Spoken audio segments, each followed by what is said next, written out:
بسم الله الرحمن الرحیم. د القانون لاسته راوړنه موږ شروع کړې وه په هغې کې موږ کولبې میتود ته رارسېدلي یو. کولبې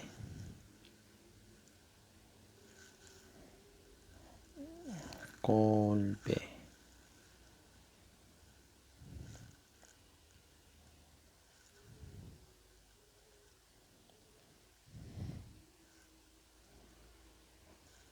کولبې میتود.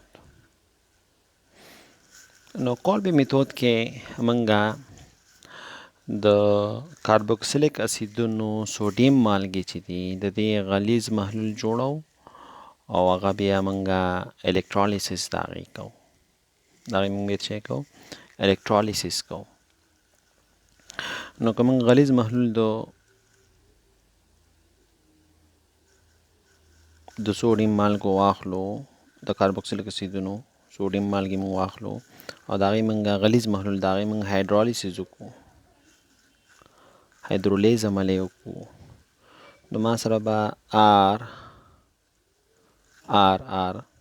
دی ده دا به ما سره جوړ شي او پلس کاربن ډای اکساید دا جوړیږي په څه باندې 8 انوډ باندې او پلس NaOH به جوړ شي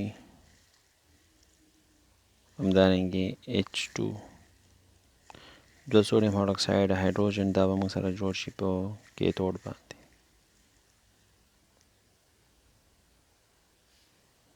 دا موږ سره جوړ شي په څه باندې؟ په کیتود باندې. مثال په توګه که موږ سوډیم اسیټیټ واخلو،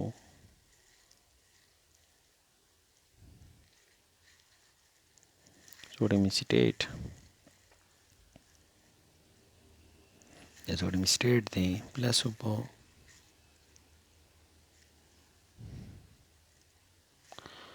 نو موږ سره به راشي CH3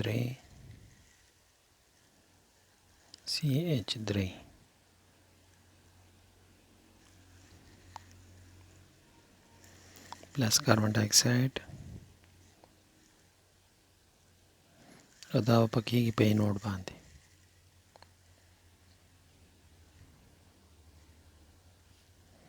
او پلس سوډیم هایدروکساید پلس H2 دا به پکېږي په کیتود باندې 8 کیتود.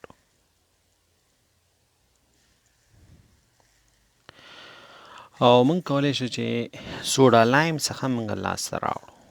که ما سره مالګې صحیح ده سوډا لایم څخه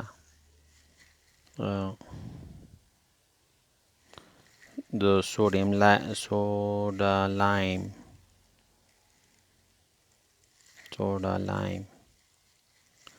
لایم څخه څنګه په لاس راوړو. نو که موږ واخلو آر موږ سره مالګه ده د کاربوکسیلیک اسید سوډیم مالګه ده او زه سوډیم لایم سره یو ځای کوم. سوډیم لایم اصل کې څه دی؟ NaOH دی او پلس کلسیم اکساید دی. دې دواړو ته موږ یو سوډا لایم سوډیم هایدروکساید لایم باندې کلسیم اکساید سوډا لایم او دې له موږ تودوخه ورکړو. یعنې سوډیم مالګه واخلو سوډا لایم سره یې موږ یو ځای کړو. ما سره به یو الکان لاسته راشي پلس سوډیم کاربونیټ چې دا به په لاسته راشي. نو مثال په توګه ما سره C2H5 دی او سوډیم پروپانویټ دی او د دې ریاکشن وکړم سوډیم هایدروکساید پلس کلسیم اکساید تودوخه نو ما سره به راشي C2H5H چې اصل کې دا څه دی C2H6 دی پلس سوډیم کاربونیټ.